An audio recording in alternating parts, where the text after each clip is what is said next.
गोदावरीच्या महापुराचा माजलगाव तालुक्यातील शुक्लतीर्थ लिमगाव या गावाला मोठा फटका बसलेला आहे। सध्या गावचा संपर्क तुटलेला आहे आणि ग्रामस्थ सध्या खूप अडचणीमध्ये आहेत। या ठिकाणी कसलीही मदत पोहोचली नाही असं ग्रामस्थांचं म्हणणं आहे। मंडळ अधिकारी आले न तलाठी आले न कोणताही प्रशासकीय अधिकारी आले किंवा माजलगावचे आमदार सुद्धा आलेले नाहीत असा आता आरोप ग्रामस्थांनी केलेला आहे। पाहूया नेमकं ग्रामस्थांचं म्हणणं काय आहे। आम्ही इथून निवडून दिलेलं आहे, एकदा बी त्यानं दखल घेतलेली नाही गावच्या या पुलाची। वगैरेला मागून लोक हे झाले, हे बी झाले, पूल बी झाला, मग तिथली एक बाई वाहून गेली म्हणून तिचा हे केलं। आमच्या इथले काय वाट बघायलेत का 4 माणसं जाण्याची? बरं, आमदार असतील किंवा खासदार असतील, कोणी तुम्हाला भेट द्यायला आलते काही? नाही आले, नाही आलं, कोणी आलं नाही। कोण आलं इथं?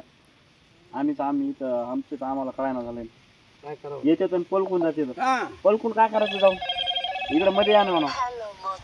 काय नाही सोय केली, कोणीच नाही अजून गावाला येऊन कोणी विचारलं सुद्धा नाही, कोणीच नाही, एका नेत्यानं येऊन विचारलं नाही। हे ते सगळं म्हणाय सगळं तलाठीन गिरदावर आले तर 8 वाजायच्या पुढे येते तर गावाला भेट द्यायला, दिवसा येत नाही तर रात्रीच येते।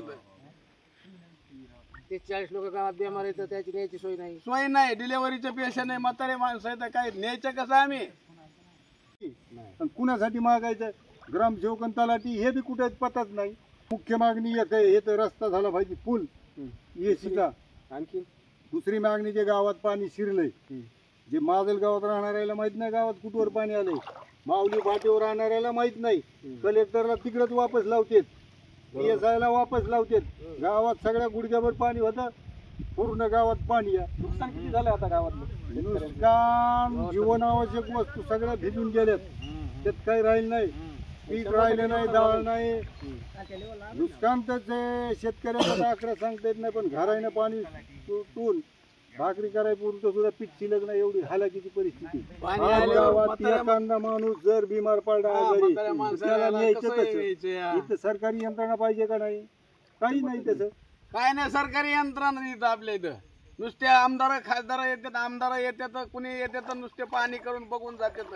अर्ध्या गावाच्या वर भूमिहीन लोक येतं, मागासवर्गीय येतं, त्यांना अन्नधान्य आलेलं ते सुद्धा खाऊ देत नाही, तर महागाई लावतात, म्हणतात आमच्या गावाला आवश्यकता नाही। कोपन आलं तर महिना 2-2 महिने वाटीत नाही, तर काय खायचे मागासवर्गीय लोकांना? टिकली मारून जावा। ह्या आपल्या जर सर्कल मधला माणूस निवडून द्याला तर त्याला जाण राहते। तुम्ही ऐन वेळेस मतदान कुणाला करतात? आता कुठे आहेत आपल्या जिल्हा परिषदेचे मेंबर? काही पतच नाही द्यायला, आणि मग काय उपयोग नाही। हाताखाली 2-4 गावातले धरते तर दलाल म्हणून द्यायला एजंट, आणि एजंट बरोबर काम करतात, आणि त्याला पाहिजे तेवढं मतदान येत आहे। जनतेचा मत आक्रोश आहे, जनता विरोधात आहे, पण विभाजन झाल्यामुळे त्याला पाहिजे तेवढं मिळतं। या तुम्हाला असं म्हणायचं की तुमची दखलच घेत नाही कोणी? दखल लिमगावची तर कुणी घेत नाही, म्हणजे लिमगावला कुणी वालीच नाही। 1,30,000 जरी पाणी आलं तरी पुला पाणी येते का? येत आहे, मग रस्ता बंद होतोय, रस्ता मुख्य बंद होत आहे, आणि निवेदन घेत येताना टाकून देते तिथे ह्याच खडकीच्या पाण्यात। पंकजा ताईनं तेच केलं, प्रीतम ताईनं तेच केलं, परका दादानं तेच केलं। येर माझ्या मागल्या ताकल्या चांगल्या काय झालंय ते लोक जरी दिसलं वेगळं आहे तर काही बदल नाही, कारण एक झालंय, बाटल्या बदलल्यात, दारू तीच आहे, तसे माणसं बदललेत पण त्याचे विचार तेच आहेत। काय बजरंग बापा का आपला खासदार कुठे तो? हा तिकडे फिरायला हे हा शुक्लतीर्थ लिमगावचा हा दळणवळणाचा मुख्य रस्ता आहे। ह्याच्या अगोदर आपल्या गावात कधी ह्याच्या अगोदर पाणी आलं का? 2000 साल आलं, बघून बोलावं। 2000 साला पाणी आलं, तर पाणी आल्याच्या नंतर नेहमी तिथे येते, आणि सरकार तर ह्याच्यावर काही लक्षात नाही।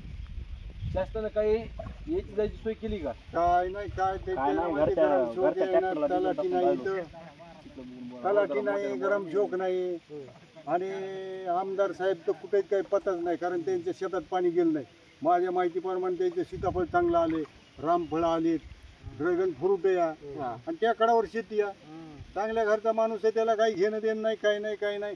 आणि ऐन वेळेस निवडणुकीला कुणाला काय पाहिजे हे द्यायला चांगलं माहिती, आणि नाडी ओळखली नाही माजलगाव तालुक्याची। बंड झोपली की मतदान मिळते, आपलं मतदान कायम आहे, शैक्षणिक संस्था आहेत, कारखाना आहे, हे बांधील मतदान आहे, आणि लोक विसरून जातात। आणि पुन्हा या आपल्या शेतामध्ये हे जे पाणी आहे हे गोदावरीचंच पाणी आले आहे का?